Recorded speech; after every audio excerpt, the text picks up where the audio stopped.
Yo, what is up guys, it's me, Ashley's Gaming, back with another video. This time we will go over some Infinite Dream stuff. Now, so if you can see here on screen, I'm at floor 500 with my main run on my panda. So at this point, enemies will start to become a lot stronger as well, have a lot more HP, a lot more damage, so I needed some new gear. So therefore I had to buy the crit resistance set. That's a classic for the Infinite Dreams. I'll show you guys it outside the Infinite Dreams quickly for the stats.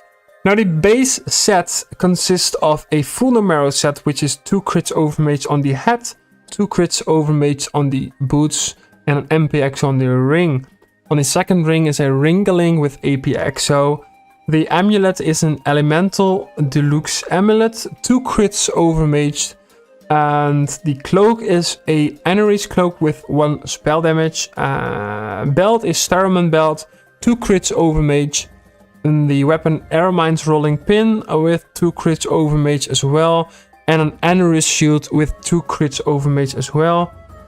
A Rhinito with AP 6% fire resistance and 5 crits. Dofus, protect, all that kind of stuff. And this set only has about 3k vitality, only about 600, 700 agility. But what is most important about this set is the resistances: 50% in all elements, 30% neutral, 12 AP, 6 MP, 6 range, 85% crits, and I think it has some crit damage as well. Most of you guys know in the Infinite Dreams you can buy buffs, so you can see here I have the vitality, agility, power, and intelligence buff. Now what you cannot buff is your AP, your MP, your range, obviously. Also you can't buff your crits and your resistance.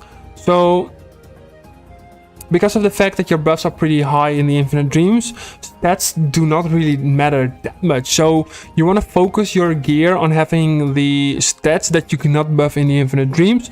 Therefore focusing on resistance, at least get 12 AP, 6 MP, and a lot of critical hits. Therefore 85% crits is pretty nice. You will crit on every spell, and it is a lot more sustainable than the classic agility critical damage set that I have over here.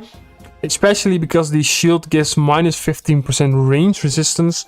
And even though it does a lot of damage, it has a low resistance, like 7% fire resistance. And I think the Ougaa with the agility set only has like 10% air. Like the resistances are really low. So this is the base set.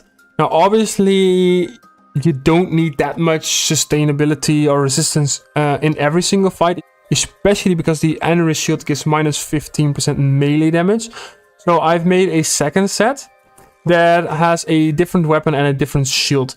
So it has an Elysial shield with 2 crits exo. So it gives melee damage and it gives minus weapon damage, but that doesn't really matter because you are not hitting with the Crocobeer. The Crocobeer is just for the passive. Now keep in mind next week's update, I think maybe if this video dropped, the update already has happened probably. The Crocobeer has been nerfed. The damage that the passive will do is lowered, but also does self damage at the start of your turn. So I don't know how this will turn out yet. But if the damage, like the self damage, is too high because of the Infinite Dreams buffs, I will have to swap out the Crocobeer. And I will probably be using the Fauxite, I think it's called. Let's see. Weapon... categories, I think it's a scythe. Yeah, this one. It does 35 to 42 air steal in a full crit build. This weapon will do a lot of life steal, so I'll probably be using that instead of the Crocobeer after the update. So other than that, the entire set is the same, only swapping out the shield and the weapon, and of course using a Cloudy instead of an Ivory Dofus. I also have had one fight versus Borker where I had to use the Primune. Now I did craft a lot of the pretexts in last save days March 1st. So I crafted the Primune 4 times. It reduces the damage suffered 80% before playing, which is pretty nice versus Borker. So I did the Borker and I did some calculation. My panda was using the Primune, was using Anery's shield as well. And of course 30% neutral resistance. Borker was still doing 2.2k damage. So if my calculations were correct, without any resistances, he would have done like 18k damage. So that's why the prime unit is pretty nice to have. Also having shiny pre-tags as well as the 4 AP trophies on the damage characters, obviously this one. And I also have the iridescent pride generate. It will heal 100% of the enemy damage suffered until the end of the first turn. Basically every line of damage they do, I will get healed. Although this, I think it won't work versus Borker because he will do so much damage it will one-shot you. Other than that, this is pretty good as well. And I have the Prior Witchment, which will reduce the duration of effects by 4. Which is very nice versus Ancestral Tree Snit, Dragon Pig, maybe even Toxo Goliath, I don't know. Like a lot of enemies that will put like an MP or AP poison at the start of the turn. So I don't have to do like invulnerability on turn 1. But most of the time so far I'm still using the 4IP and trying to kill either a boss or an annoying side mob on turn 1. Now going over the set a little bit more, you can see that the mages are not really that good. If you look at the belt, for example, the vitality is pretty low, low wisdom, damage is not even maxed out, even the water damage is at 0. The most important thing when having these sets, purely focusing on the Infinite Dreams, is to have at least the crits and the resistance maxed out, as well as the range. Like this had a 6 wisdom. I don't really care about this. Even the vitality, I try to keep the stats as high as possible. But other than that, the buffs will compensate for that. The most important thing that I did do over here is match the initiative. Now, basically, I had to match the initiative on the hats really specifically to get the order of my characters right, because they are pretty much all having the same gear. And therefore my panda usually still has to use the Snowfolks as well to start first, or I have to use an initiative trophy, but I don't really want to lose out on stats for that, so yeah. As for the spells are pretty much the same as my normal Infinite Dreams run. Didn't change much about the Feka, except for not using a weapon for this. I did change some spells on the Ujinex. I'm now using Bloodhound to attract instead of Beaten. I think 3 AP spell is pretty nice compared to a 4 AP spell, especially on a crit build. I am using Stripping on both Ujinex. Although it has a global cooldown, I think sometimes you want to be using it on the first Ujinex, sometimes you want to be using it on the second, so having it on both is pretty nice as well. I think this is the first Ujinex. The first Ujinex is using Call of the Pack. If needed, I can pull the allies closer, especially because soon I will be using Liquor on Panda instead of Vertigo. So I can't use this, so the Ujinex has to use Call of the Pack or either Bloodhound. I'm also now using Affection instead of Appeasement. Can heal allies and swap places with them.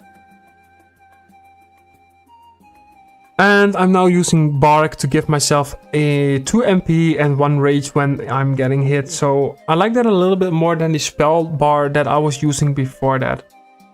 So the second Ujinex has a Cane Channel, which I'm not using that often, not gonna lie. Other than that, it's all the same. Crocobur at the moment of recording is still pretty nice. Does a lot of poison damage at the end of the turn.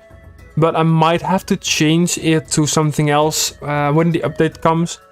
On my Feka, I will be using the Scythe for some sustain, and probably swap the shield for, I think, where is it? Possess shield. This one. I have one with 2 crits on it, but it will have fire resistance instead of water, so I'll probably switch out the Ranito for one with water resistance to compensate for the Elysial shield.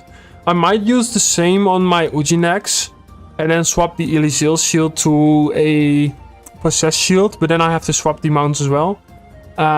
Which I can actually do, because then I have some lifesteal with the weapon in cases that I need to. But most of the time I'm using spells anyway, so I don't really need a good weapon. And on my panda, obviously not a lot has changed. It's still the same spells that I've been using. So some of you guys might ask, why did I swap out the Masquerader for a second Ougaa? It's pretty simple. Ougaa, like a double Ougaa, still does a lot more damage. It's probably the most damage. I think Iro tested this, comparing it to a Masquerader and even a Hyper Mage. Double Ougaa does more damage. Also, for challenges, it's a lot easier to move around the map when you're having like Zombie Challenge or Nomad. Because it's very easy to go Dog State every single turn where you're becoming unlockable. So it's pretty easy to do Nomad. Plus, with the MP buffs that you have, you can move around the map super quickly. Fights are a lot faster as well.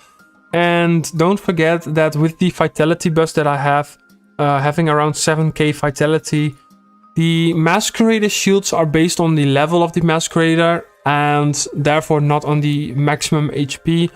So the higher floor that I get, the more Vitality that I get, the less viable shields will become. I am probably still going to be using the Masquerader for some wave fights, especially wave fights where I'm taking a lot of erosion. I think shields are still viable for that, but the higher I go, the less viable the mask becomes. And I really like double Ougaa when it comes to damage. So my goal with this Infinite Dreams run is to reach floor 1000, maybe a little bit higher depending on the ornament. I think I have a chart over here. On the right side you can see the ornaments. You need I think floor 848 for ornament 8. So for ornament 9 I would need a floor of 1016.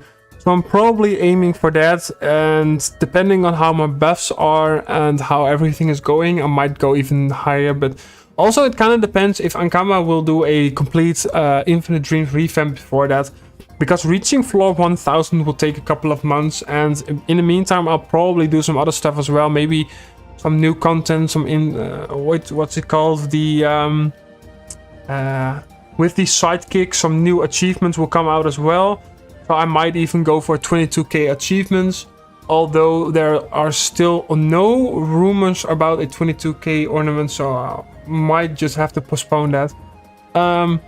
At the end of this video I will put a clip of a fight that I did using this team, so enjoy that. Other than that, if you have any questions regarding this Infinite Dreams team, regarding the gear that I've been using, or about a run past floor 400, let me know in the comments below. I will link down as well a Dofus Labs website link of these sets, and I will also link a full Infinite Dreams guide in the description below if you guys are interested in that.